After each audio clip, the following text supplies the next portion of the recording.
오늘 저희는 다 함께 완전한 순종을 통해 일하시는 하나님이라는 주제로 말씀을 나누기를 원합니다. Today, I want to share with you the theme God works through complete obedience. 순종은 하나님과 우리의 관계에서 결코 빼놓을 수 없는 요소입니다. Obedience is an essential element in our relationship with God. 실제로 성경은 하나님의 창조 역사 이후에 순종에 관한 메시지로 성경 전체를 열어갑니다. In fact, the entire Bible opens with a message about obedience after God's work of creation. 창세기 2장 16절에 보시면 여호와 하나님께서 그 사람에게 명하여 이르시되 If we look at Genesis 2:16, it says, "The Lord God commanded the man, saying." 그리고 창세기 3장 11절에도 보시면 내가 너더러 먹지 말라 명한 그 나무의 실과를 열매를 네가 먹었느냐라고 물으시는 것을 보시면 알 수 있습니다. And also we can see that in Genesis 3:11, which says,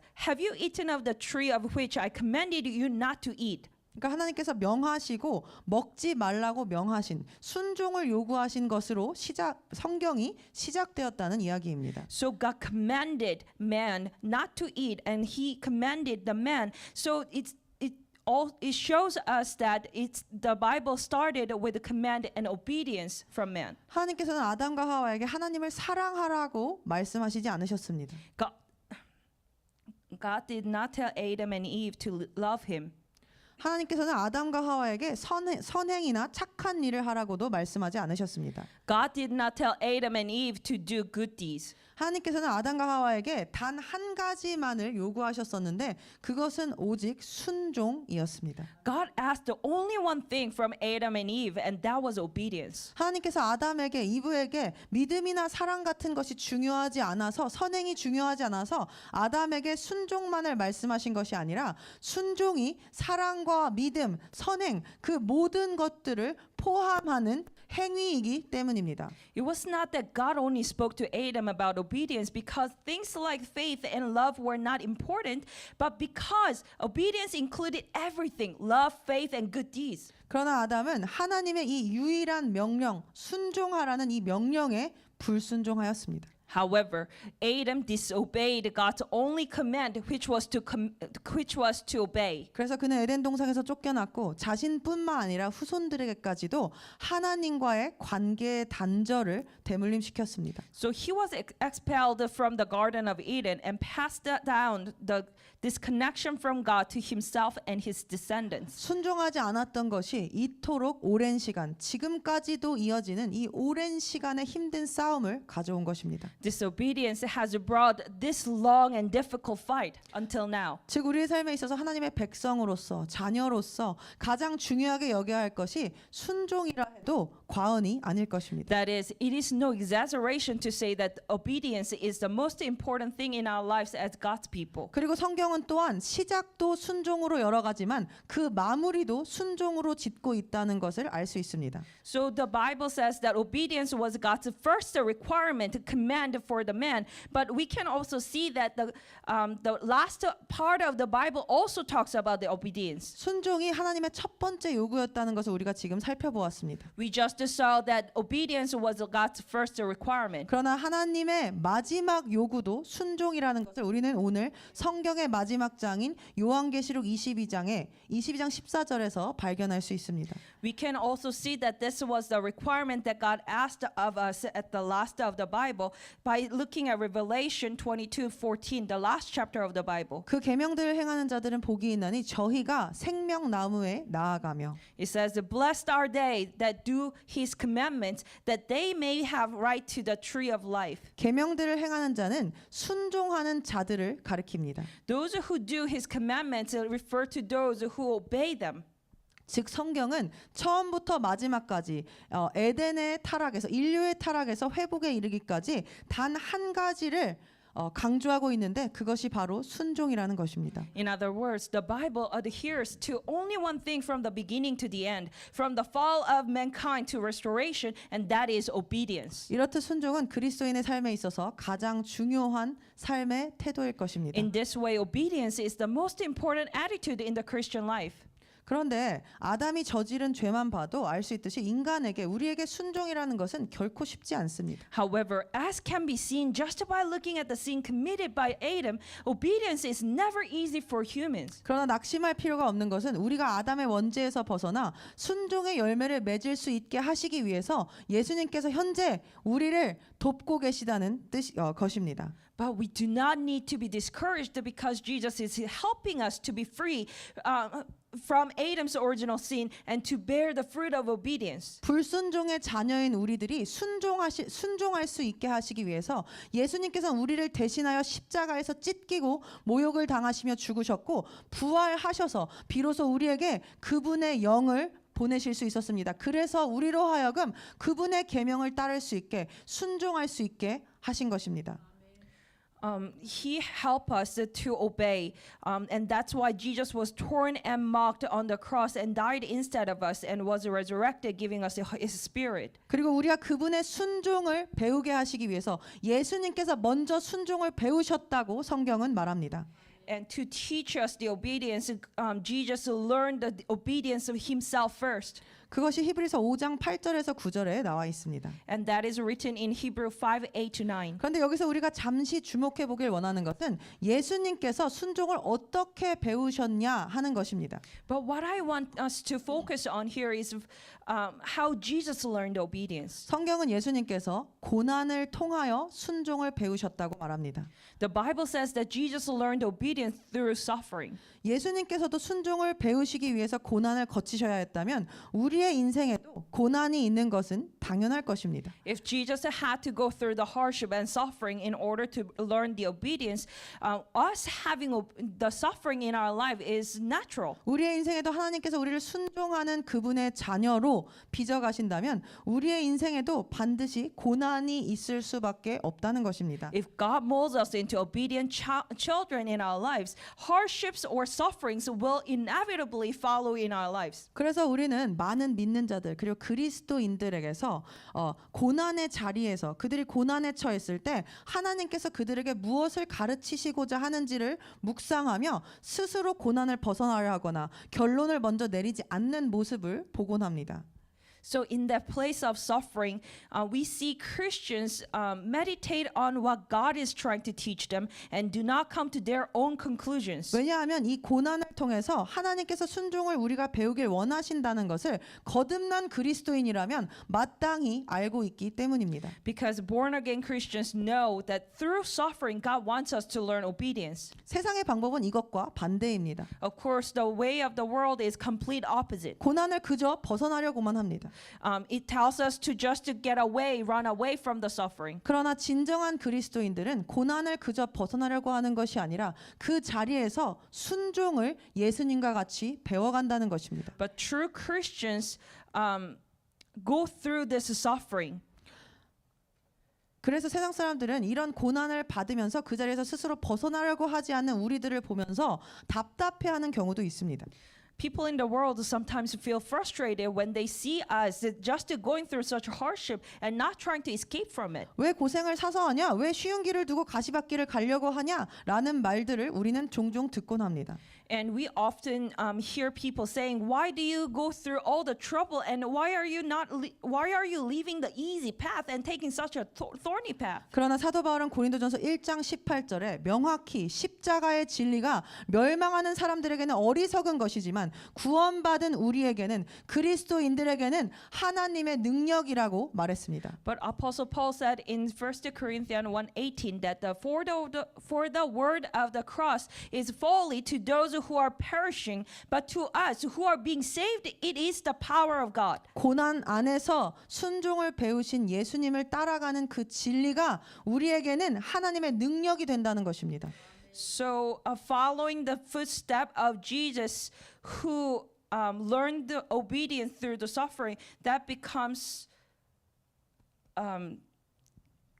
Power of God. 세상은 우리에게 돈을 추구하고 명예를 추구하고 당신의 생각대로 마음이 가는 대로 사람들에게 인정을 받는 삶을 살아내라고 말합니다. The world tells us to chase after money, chase after fame, and live as we please and follow our hearts. 그러나 우리가 세상의 말을 따라가는 그 순간 우리는 하나님께 온전한 순종을 드릴 수 없게 됩니다. But the moment we follow what the world says, we cannot give complete obedience to God. 하나님께서는 우리가 세상과 타협하지 않고 세상을 따르지 않고 오직 하나님의 뜻대로 순종하는 삶을 살기를 원하십니다. God wants us not to be conformed with the world or follow the world, but to live only according to His will.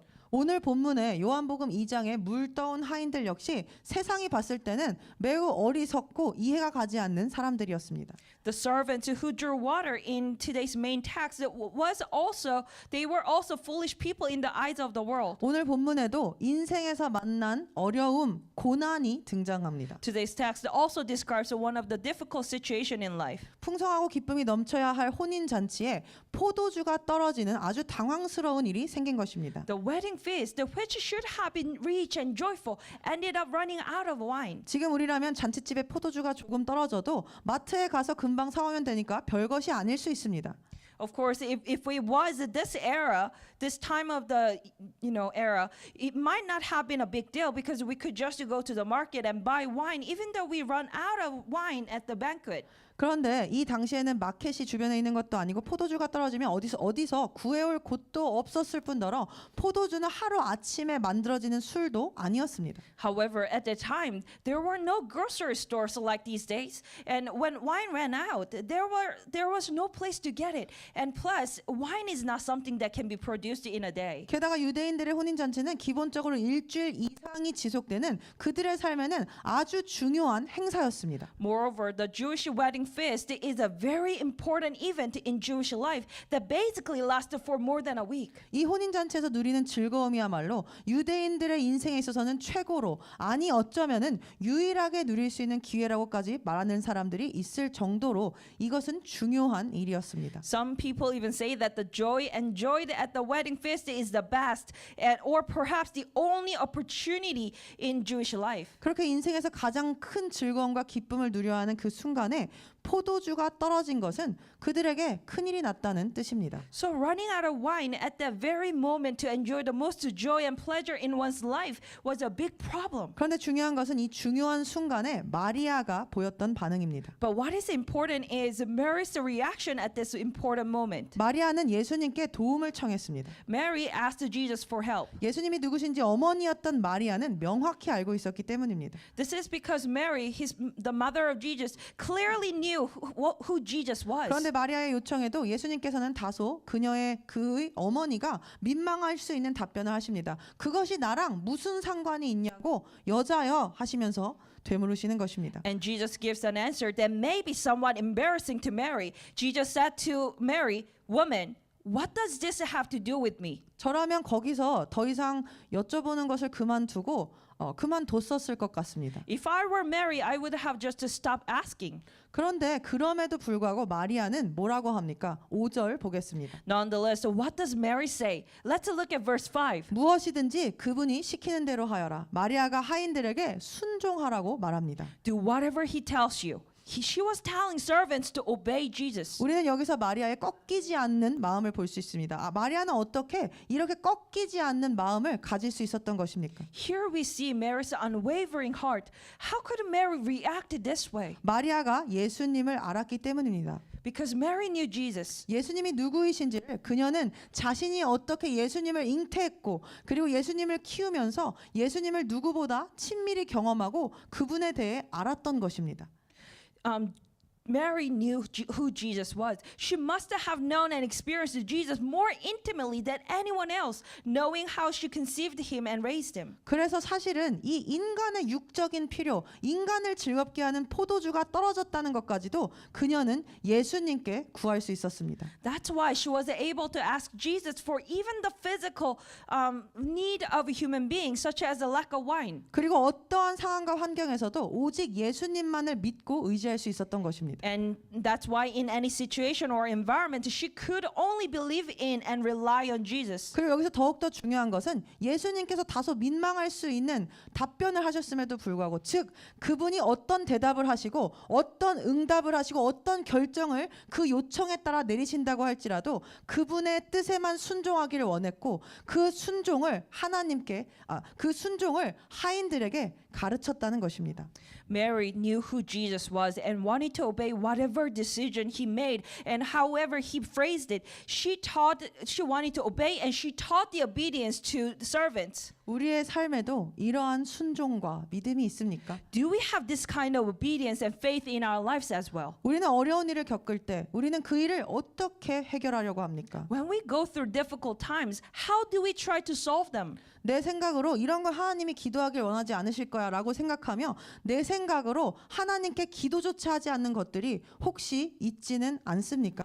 Don't we have many cases where in our mind, oh, God probably doesn't want me to pray about this kind of thing, and not even try to pray to God? 그러나 하나님께서는 우리가 어떤 문제든 인생의 모든 문제의 답을 하나님께로부터만 받기를 소망하며 기도의 자리로 나아오기를 원하십니다. However, God wants us to come to Him and get answer from Him only. 그런데 이렇게 우리가 어떤 것이든 물을 수 있기 위해서, 그리고 그것을 다 기도하기 전에 우리 역시도 마리아와 같이 예수님께서 어떤 결정을 내리실지라도 나는 그것에 순종하겠다는 순종의 결단이 그 기도와 함께 반드시 필요할 것입니다. But before that, we must have the determination of obedience to obey it no matter what decision Jesus makes. 고난 앞에서, 어떤 문제 앞에서도 우리가 예수님을 찾아야 한다는 것과, 설사 예수님께서 그 상황을 해결해 주지 않으실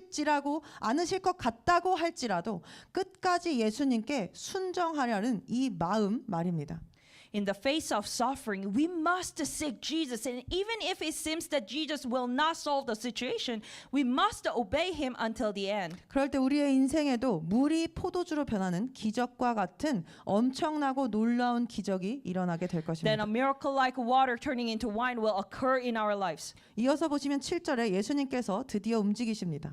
In verse 7, Jesus makes a move. 예수님께서는 하인들에게 항아리에 물을 채우라고 명령하셨습니다. Jesus commands the servants to fill the jars with water. 그런데 우리가 사실 이것을 조금 더 생각해 보면 예수님의 이 명령은 생각보다 이해하기 힘든 명령일 수 있습니다. But in fact, if we really think about this command that Jesus gave, this command was harder for them to understand than they thought. 왜냐하면 예수님께서 채우라고 명하신 물 항아리 6개는 와인을 다 마시고 남은 포도주를 담았던, 포도주가 담겼던 항아리가 아니라 사람들이 밖에 나갔다 오면 손과 발을 씻는 정결 의식에 쓰이는 물을 담아 놓았던 항아리였기 때문입니다. This is because the 6 water jars that Jesus commanded them to fill were not bottles that contained the leftover wine, but they were the jars used to store water for purification rituals, such as washing hands, feet, and when they return from outside. 그러니까 하인들의 입장에서 생각해 보면 예수님의 이 명령이 조금은 당황스러웠을 것이라는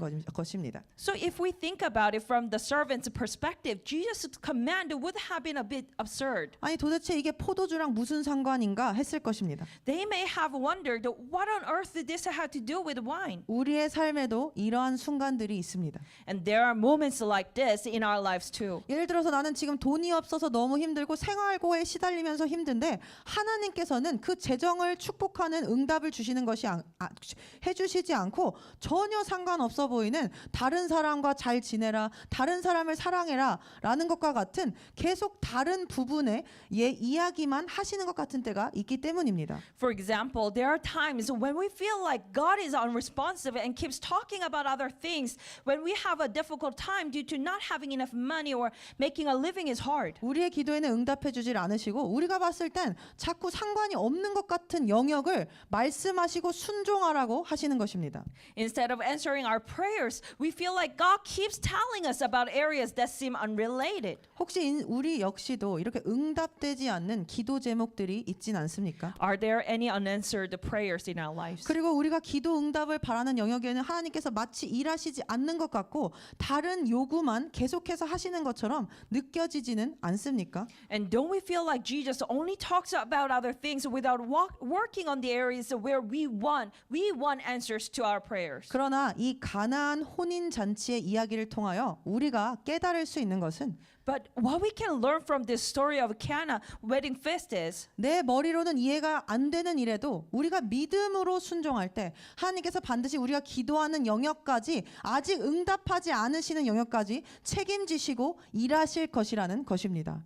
that when we obey with faith, even in things that we cannot understand with our own head or brain, God will definitely take responsibility and work even in the area which we pray for and area that is unanswered. 이것은 마치 노아가 방주를 만든 것과 같습니다. 물심판이 일어날 기미는 전혀 보이지 않는데 그것을 미리 준비해야 했지 않습니까? It's like Noah built the ark. Noah had to prepare the ark in advance, even when there was no sign of the water judgment happening at all. 아브라함도 마찬가지입니다. 하나님이 그에게 가족과 친척을 다 떠나라고 하셨을 때 그는 아무것도 알지 못했습니다. 갈 바를 알지 못하고 잘 먹고 잘 산던 고향 땅을 떠나 스스로 고난길을 택해야 했다는 것입니다. Abraham is the same.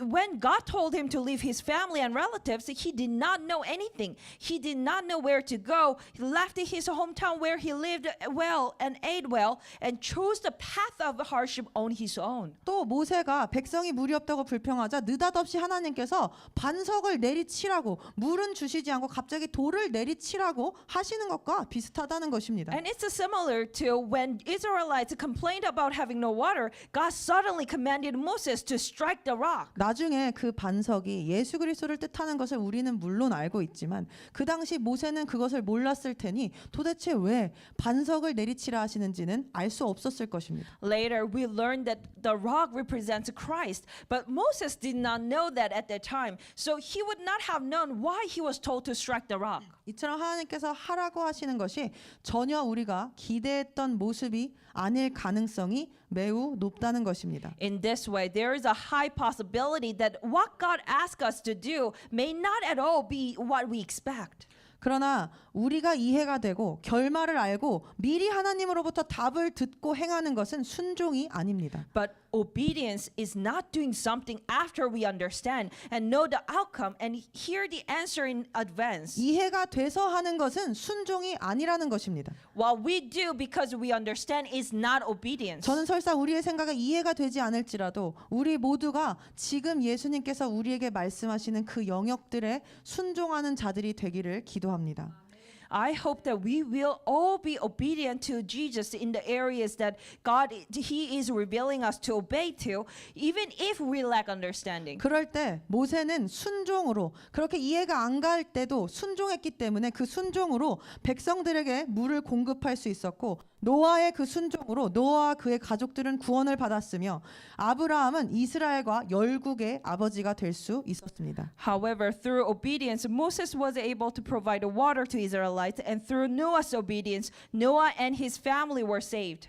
우리가 이렇게 이해가 가지 않을지라도 순종을 드릴 때 우리의 삶에도 반드시 이러한 열매들이 맺힐 것입니다. So when we are obedient to Jesus, even if we don't understand, this kind of fruit will be bear in our lives. 다시 본문으로 돌아가서 하인들은 어떻게 했습니까? 그 물동이 6개를 가득 아구까지 채웠습니다.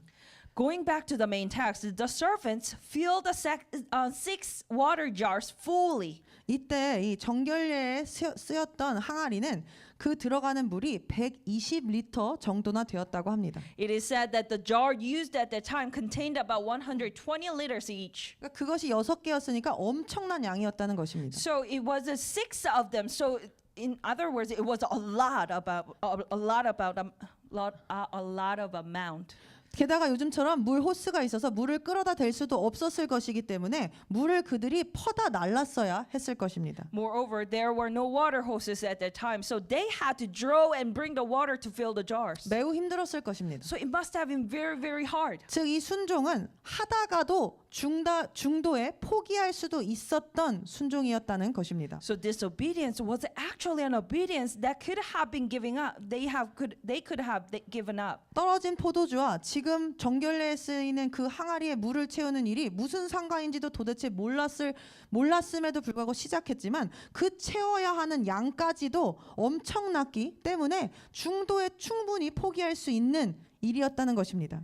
Because the servants did not know what it had to do with the lack of wine, and the amount that they had to fill was enormous. So they could have just stopped at the middle, in the middle. 그런데 다시 한번 그들은 어떻게 했습니까? 그들은 항아리마다 아구까지 물을 끝까지 넘치기 바로 그 직전까지 가득 채웠습니다. But again, what did they do? They filled each jar fully with water. 그리고 그들의 이 순종 위에서 예수님께서는 기적을 만들어 나가셨습니다. And based on their obedience, Jesus worked miracles. 사랑하는 지체 여러분, 저는 저를 포함한 우리 모두가 이처럼 힘들지라도 이해가지 않을지라도 예수님께 끝까지 순종하는 완전한 순종을 예수님께 드리는 자들이 되기를 간절히 소망합니다.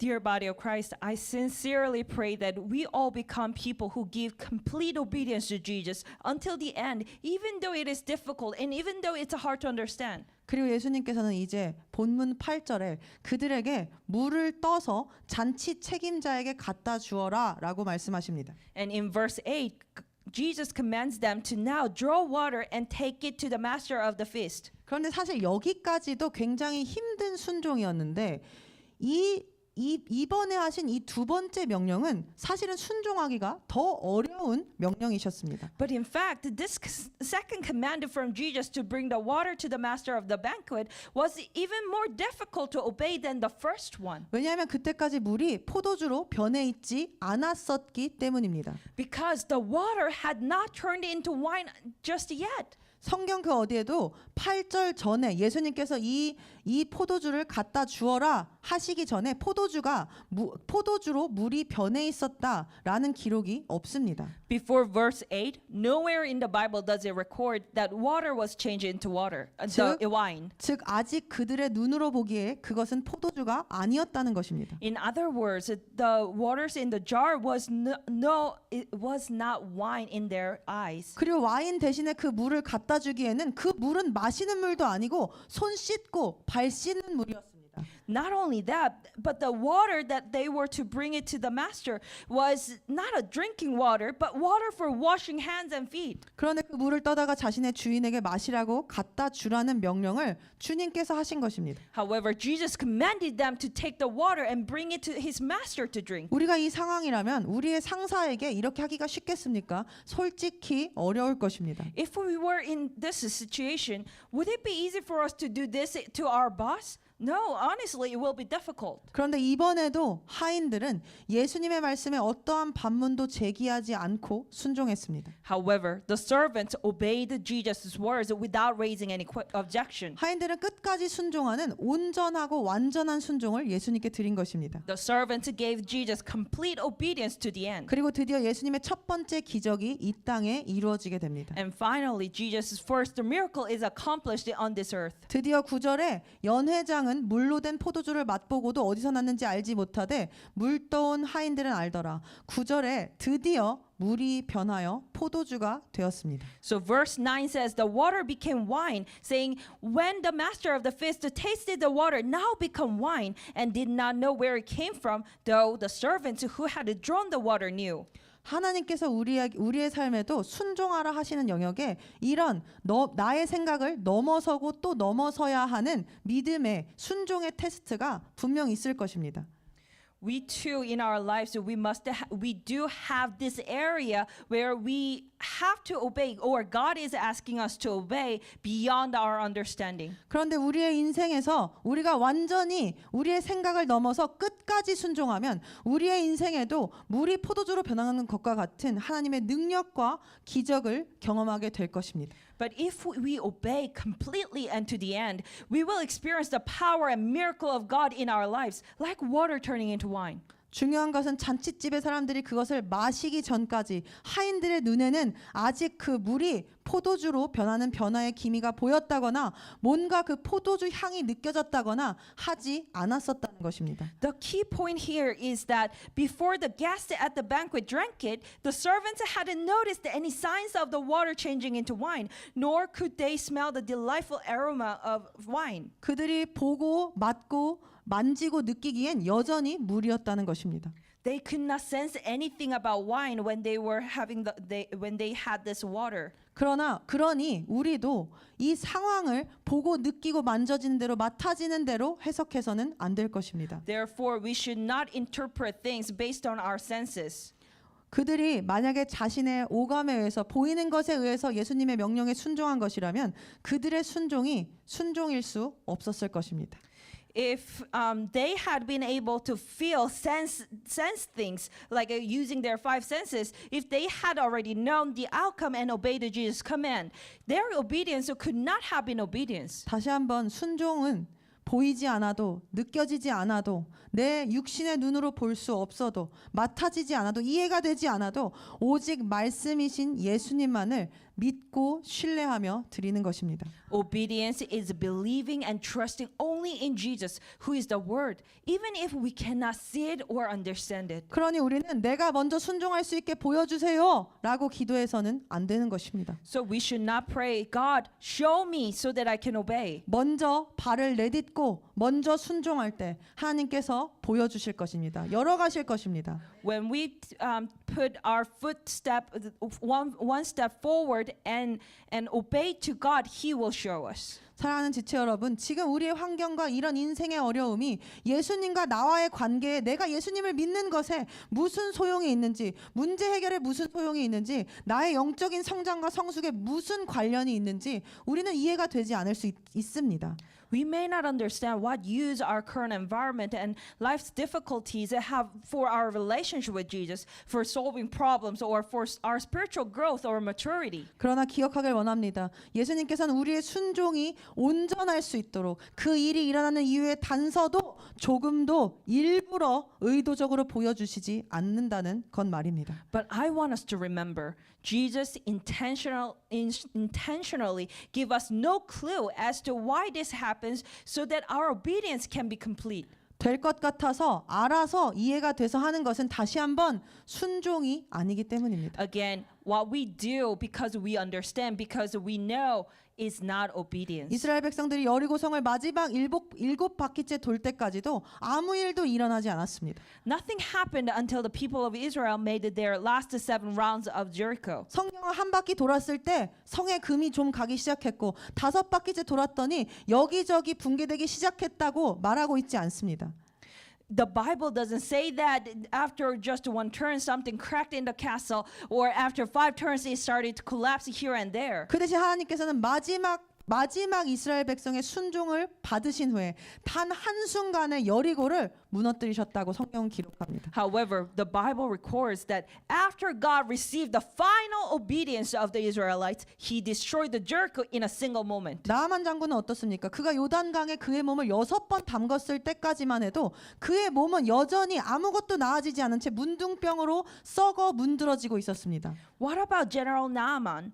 When he dipped himself in the Jordan River 6 times, his body was still rotting from leprosy. 나아만 장군이 속으로 대체 이게 효과가 있는 건지 6번째 몸을 담글 때만 해도 의심을 갖고 있었다는 것입니다. So General Naaman must have wondered to himself whether this would actually work. 그러나 그가 하나님의 말씀에 순종하여 끝까지 6번째 또 들었을 의심을 누르고 7번째 순종했을 때 그 7번째 순종이 드려지는 순간 그가 드디어 완전히 나음을 입게 되었다는 것입니다. However, when he obeyed the word of God, suppressing the doubt he had again the 6th time and obeyed, 우리의 삶에도 이렇게 요동도 없는 것 같은 어려움과 연약함들이 있을지 모릅니다.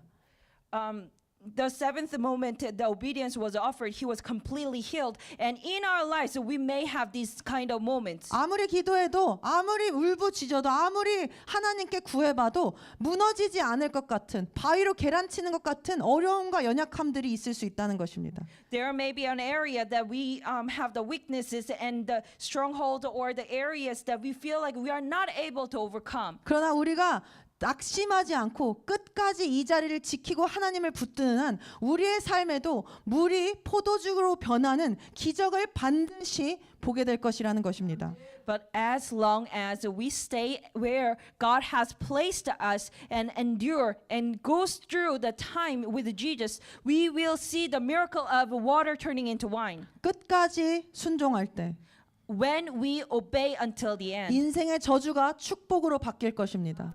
the curse of the life will become blessing. 나의 경험에 의한 인간적인 생각에 의한 부정적인 생각들이 하나님의 말씀으로 바뀌게 될 것입니다. The experiences of our inner and outer circumstances being experiences that we go through is going to be born again and have the areas of death is going to turn into life. 사망이 생명으로 가득해지게 될 것입니다. The death is going to become full of life. 우리의 내면도 외부 상황도 거듭나고 새로워지며 회복되는 경험을 하게 될 것이라는 것입니다. The inner and outer circumstances will become born again, renewed and restored. 그러니 우리는 우리의 생각과 경험으로 하나님의 말씀에 순종하다가 포기하지 말고 거부하지 말고 그 자리를 지켜야 합니다. We must not refuse to obey God's word with our own thoughts and experience. 끝까지 순종할 때 하나님의 기적과 역사를 보게 될 것이기 때문입니다. Because when we obey to the end, we will see God's miracles and work. 사울 왕도 처음에는 하나님께 순종하는 사람이 아니었습니까?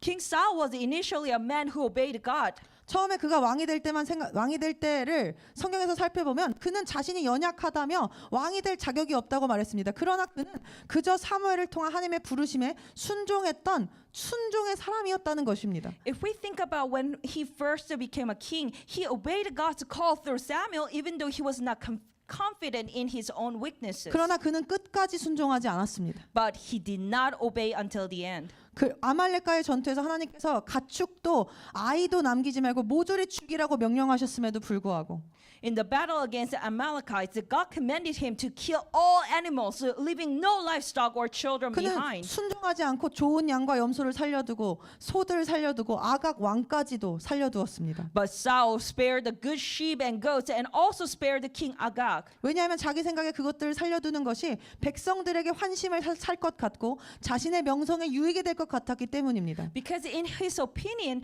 keeping them alive would win favor with the people and benefit his own reputation. 하나님의 생각보다 나의 생각과 나의 유익, 나의 판단, 내 생각이 앞섰기 때문입니다. His own thoughts, his own interest, his own judgment came before God's thoughts. 우리는 이런 오류에 빠지지 맙시다. Let us not fall into this kind of error. 자기가 할 수 있는 영역까지 내가 손해보지 않는 범위 내에서 내가 할 수 있는 데까지만 순종하지 맙시다. Let us not just obey only to the extent that we can do or within the extent that we are not at loss.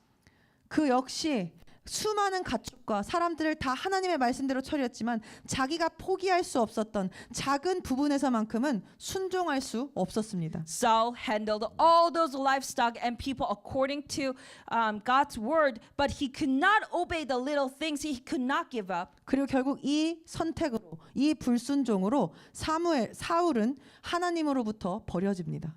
And because of disobedience, he is abandoned by God through prophet Samuel. 사무엘은 사울에게 순종이 제사보다 낫다며 불순종하는 것이 마술하는 죄와 같고 완고한 고집은 우상 숭배와 다를 바 없다고 강력하게 그를 책망했습니다. Samuel strongly rebuked Saul that to obey is better than sacrifice, and that for rebellion is as the sin of witchcraft, and stubbornness is as iniquity and idolatry. 하나님께서는 부분적인 순종은 불순종으로 보십니다. God views partial obedience as disobedience. 하인들이 중간에서 멈췄다면 기적은 일어나지 않았을 것입니다. If the servants stopped in the middle, the miracle would not have happened. 하나님께서는 99%의 순종이 아니라 100%의 순종만을 받으십니다. God accepts only 100% of obedience as obedience, not 90%. 우리는 사울과 같이 되지 않고 하인들, 물떠온 하인들과 같은 삶 살게 되기를 예수님의 이름으로 기도합니다. I pray in the name of Jesus that we become like the servants, not Saul. 사랑하는 지체 여러분, 예수님께서도 끝까지 순종하셨습니다. Dear body of Christ, Jesus also obeyed until the end. 그리고 우리가 다시 한번 상기하지만 예수님께서는 그 예수님의 순종을 우리가 따라갈 수 있도록 끝까지 순종할 수 있도록 우리에게 성령을 주셨습니다. Again, I want to remind us that Jesus gave us the Holy Spirit so that we can become like Jesus and obey to the end. 그러니 지금 이 시간 성령의 능력을 구합시다. So let us seek the power of the Holy Spirit 그리고 at this time. 그리고 성령의 능력과 우리의 결단으로 의지로 이 순종을 완성합시다. And let us complete this obedience by the power of the Holy Spirit and determination. 하나님께 실제로 순종하지 않으면서 하나님 도와주세요. 언젠가는 성령님이 나를 도와주시겠지. 성령님이 나를 한번 만지시면 내가 할 수 있다. 이런 수동적인 마음을 가지며 나의 책임을 한없이 미뤄서는 안 될 것입니다. We should not put off our responsibilities indefinitely while holding on to the passive mindset that Holy Spirit will help me at some point, all while failing to obey God. 성령은 지금 이 시간에도 말할 수 없는 신음으로 우리를 돕고 계시지만 결국 순종은 행위이며 우리가 해야 하는 우리의 선택이기 때문입니다. Yes, the Holy Spirit is helping us to obey. However, obedience is our choice in the end. 순종은 적극적인 믿음의 행동입니다. Obedience is an active act of faith. 순종은 결코 소극적이며 수동적인 것이 아닙니다. Obedience is never something negative or passive. 순종은 천국을 탈취하는 것과 같은 능동적이고 파괴적인 힘을 가진 것입니다. Obedience is something active. It has the power of aggression. 저와 여러분 가운데 끝까지 순종하여 예수님께서 요구하시는 완전한 순종으로 끝까지 드리는 순종으로 예수님을 기쁘시게 하는 하나님의 사람들이 되기를 예수님의 이름으로 기도합니다. I pray in the name of the Lord that you and I will become God's people who are obedient from the beginning to the end and please Jesus with the complete obedience that Jesus requires us for. 사랑하는 지체 여러분, Dear body of Christ, 구원에 이르는 길은 넓고 편한 대로가 아니라 좁고 험한 길이며 괴로움과 고통이 따르는 길이라고 예수님께서 말씀하셨습니다. Jesus said the road to salvation is not a wide and easy road, but a narrow and difficult road with pain. 그래서 때로 Suffering. 믿음의 여정에서 정말 이 길 못 가겠다, 너무 힘들다 하고 모르겠다 하고 포기하고 싶을 때가 있을 수 있습니다. So sometimes in our journey of faith, there may be times when we want to give up, thinking, "Oh, I really can't go this way." 그러나 지금 이 땅에서 힘들 것인지 영원히 힘들 것인지는 우리가 정하는 것입니다. But it is our choice whether to suffer in this life or afterwards. 그러니 멈춰서는 안 됩니다. So we should not stop here. 힘들어도 이 땅에서 끝까지 순종하고 괴로워도 온전히 완전히 순종을 이뤄나가야 합니다.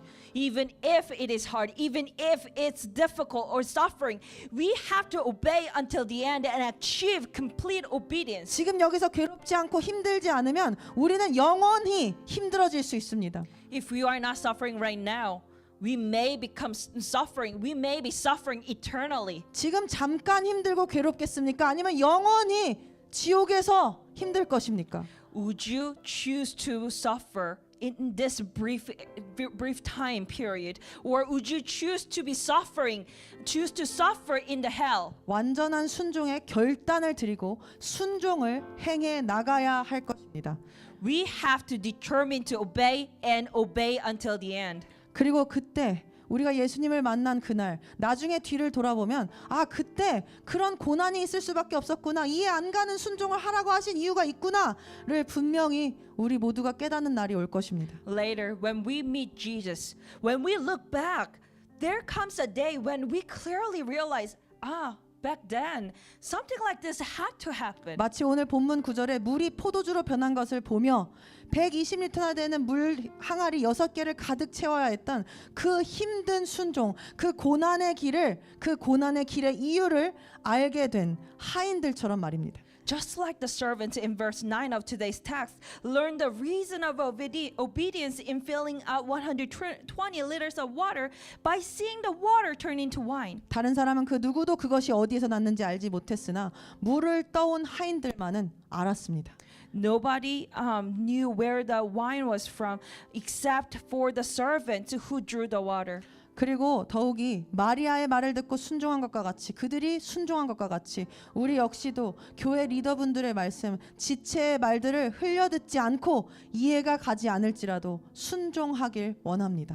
Just as they listened to Mary's words, I want us not to ignore the words of church leaders and the body of Christ, but obey. 사랑하는 지체 여러분, Dear body of Christ. 물동이가 가득 찰 때까지 그 아구까지 물이 포도주로 변할 때까지 하나님께서 그렇게 하실 때까지 그 기적을 끝내 볼 때까지 기도의 자리로 나아갑시다. Let us go to the place of prayer until the water jar is full, until the water turns into wine, until we see the miracle. 예수님께서 우리를 부르신 그곳에서 가정에서 직장에서 교회에서 그 어느 곳일지라도 그 부르신 곳에서 두신 자리에서 끝까지 순종할 때 우리의 삶에 반드시 기적과 표적이 나타나게 될 것입니다. When we obey Jesus at the place where He has called us to and has placed us at, the miracles and signs of Jesus will appear in our lives. 그럴 때 예수님께서 그 누구도 먹어본 적 없던 그 최상급의 포도주를 만드신 것과 같이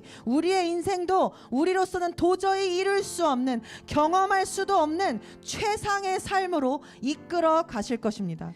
At that time, just as Jesus turned the water into the highest quality of wine, He will also transform our lives into the best life that we can never achieve or experience on our own. 마치 아무 맛도 나지 않는 물이 기쁨의 상징인 포도주가 되는 것 같이 그것도 최상급의 포도주가 되는 것 같이 It's just as tasteless water becomes the highest quality wine, a symbol of joy. 아무런 소망 없이 텅 빈 것 같은 우리의 인생에 채워도 끝이 없는 것 같은 우리의 결핍된 인생이 오직 예수 그리스도로 인하여 그분께 끝까지 완전히 순종함으로 인하여 향기롭고 기쁨이 가득한 최상의 베스트의 삶이 될 것입니다. Our lives that had seemed empty and hopeless will become lives full of joy and fragrance only because of Jesus Christ and only by complete obedience to Him until the end. 이렇게 우리의 삶에 우리 포도주가 되는 기적을 주시고 싶어 하시는 예수님,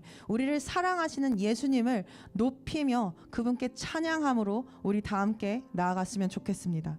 Jesus wants to give us the work just like the water turning into wine, and I want us to lift His name high, lift Him up, and praise Him and move forward to the place of prayer. 다 함께 우리를 완전히 올려드리며 우리 다 함께 찬양하며 나아갑시다.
것과 타협하지 말고 오로지 예수 그리스도만을 따르기를 오늘 이 시간 결단합시다. 그럴 때 우리의 삶에 무너지지 않을 것 같은 여리고가, 우리의 삶에서 절대로 이길 수 없을 것 같은 골리앗과 같은 연약함과 어려움들이 예수 그리스도의 이름으로 무너지게 될 것입니다. 온전히 순종할지어다. 내 영혼아 들을지어다. 온전히 순종할지어다. 내 생각으로 하나님의 역사를 막지 않을지어다. 물을 아구까지 채울지어다. 온전히 순종할지어다. 예수의 이름으로 선포합니다. I surrender. I surrender all. 예수님, 우리의 순종을 기뻐하여 주시옵소서.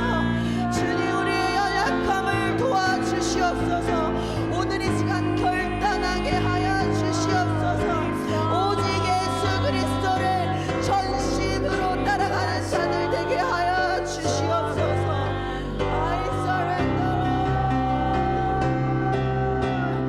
I surrender.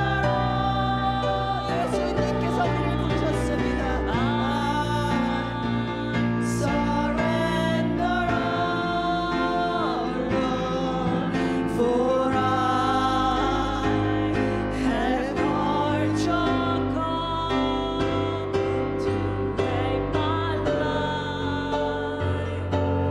down before. 우리의 삶을 통해 예수님을 영화롭게 합시다. I surrender all, Lord. I surrender all, Lord.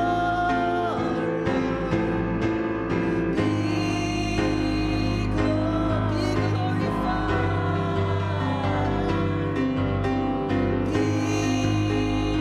Jesus, be glorified. Be glorified. Be glorified. Be glorified. Lord Jesus, I surrender all.